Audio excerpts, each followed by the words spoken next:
పిలిచాడు, ఆశపడిన వ్యక్తినే పిలిచాడు. అద్భుతాలు చూడాలి, ఆశీర్వాదాలు కావాలి అన్న వాళ్ళు చూశాడా దేవుడు? చెప్పండి.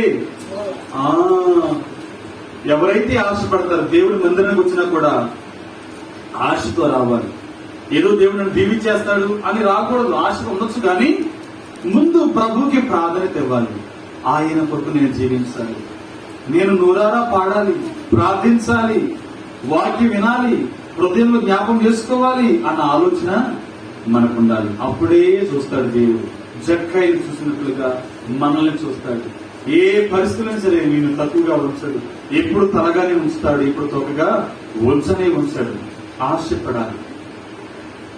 బ్రిటిష్ దేశానికి చెందినటువంటి, ఇంగ్లాండ్ దేశానికి చెందినటువంటి వ్యక్తి ఉన్నారు. ఆమె మహారాణి, యువరాణి. ఆమె విక్టోరియా మహారాణి అంటారు. ఆమె ఏమంటారమ్మా? విక్టోరియా మహారాణి. ప్రపంచ దేశాలను వారు జయించారు.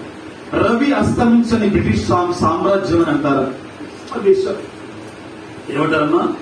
బ్రిటిష్ రవి అస్తమించని బ్రిటిష్ సామ్రాజ్యం. రవి అంటే ఎవరు? సూర్యుడు. సూర్యుడు అస్తమించని బ్రిటిష్ సామ్రాజ్యం. అంత గొప్పగా అనేక దేశాలను పరిపాలించింది ఆ దేశం. భారతదేశాన్ని కూడా పరిపాలించింది, ఆఫ్రికా దేశాన్ని పరిపాలించింది, అనేక దేశాలను పరిపాలించింది ఆ దేశం. ఆ దేశాన్ని పరిపాలిస్తున్నటువంటి మహారాణి, ఆ మహారాణికి యేసుప్రభు అంటే ఎంత ఇష్టమో. యేసుప్రభు ఆమె అడిగితే ఈ ప్రపంచ దేశాన్ని గెలవడానికి ఆధారం ఏంటి అంటే యేసుప్రభువే ఆధారం, ఈ బైబిలే ఆధారం అని చెప్పిందంట. అంతేకాదమ్మా, ఇంకేమని చెప్పిందనంటే ఆమె ప్రార్థన కలగకుండా ఏ ఒక్క రోజు ఆగదంట. తనకి ప్రత్యేకమైన గది ఉంటుందంట. ప్రతిరోజు ప్రార్థన చేస్తుందంట. ఆ ప్రార్థనే నాకు ముఖ్యమంటదంట. ఆమె ఒక మహారాణి. ఆమె చేతిలో కొన్ని లక్షల మంది ఉంటారు. డబ్బు అబ్బో చెప్పలేనంత డబ్బు.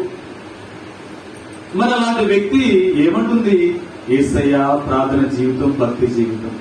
ఒక రోజున ప్రార్థనకి ఏంటంత చర్చి పాస్టర్ గారిని తీసుకొచ్చి ఆయన ప్యాలెస్ ఉంటుంది, పెద్ద ప్యాలెస్ ఉంటుంది, అక్కడే పెట్టించుకోవచ్చుగా, ప్రార్థన పెట్టించుకోవచ్చు కదా. పాస్టర్ ప్రార్థన చేయి, నేను కూర్చుంటా అనొచ్చుగా.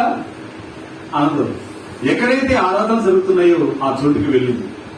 ఆ చోటుకి వెళ్ళి పైకి వెళ్ళి కూర్చోవాలిగా, అక్కడ ఒక సింహాసనం వేయించుకోవాలిగా, ఒక పేద చేయించుకోవాలిగా, వేయించుకోవాలి. సామాన్యమైన ప్రజలు కూర్చుంటే అమ్మా కూర్చోండి నేను కూడా యేసు ప్రభు దగ్గర నేను కూడా సామాన్యం పెట్టింది.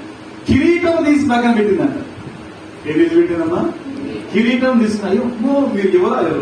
మహారాణి గారు మీరు కిరీటం తీయకూడదు అని అంటే ఆమె చెప్పిన సాక్ష్యం, నేను సేవిస్తున్న దేవుడు రాజులకు రాజు, ప్రభులకు ప్రభు. నేనెంత, నా బ్రతికెంత ఆయన ముందు, ఎవరి ముందు? యేసయ్య ముందు. రాజులకు రాజు, ప్రభులకు ప్రభు, సింహాసనం. రాజులను నియమించిన ఆయన గొప్ప చొప్పున నేను నియమించబడ్డా, ఆయన బట్టి నేను నియమించబడ్డా. అంతేగాని నేనెంత, నా బ్రతికెంత, కిరీటం ఎంత అని చెప్పేసి కిరీటాన్ని ప్రక్కన పెట్టి ఏం చేసిందమ్మా? కూర్చుని ప్రార్థన చేసింది. వాక్యం విందా రోజు. ప్రతి ఆదివారం క్రమం తప్పకుండా ప్రార్థన వెళ్ళడం.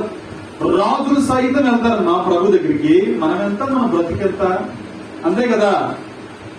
దేవుణ్ణి మర్చిపోకూడదు, ఆశపడాలి. ఆ మహారాణి ఆశపడింది. చూసారా, నేటికి ఆ కుటుంబమే పరిపాలిస్తుంది ఆ ఇంగ్లాండ్ దేశాన్ని.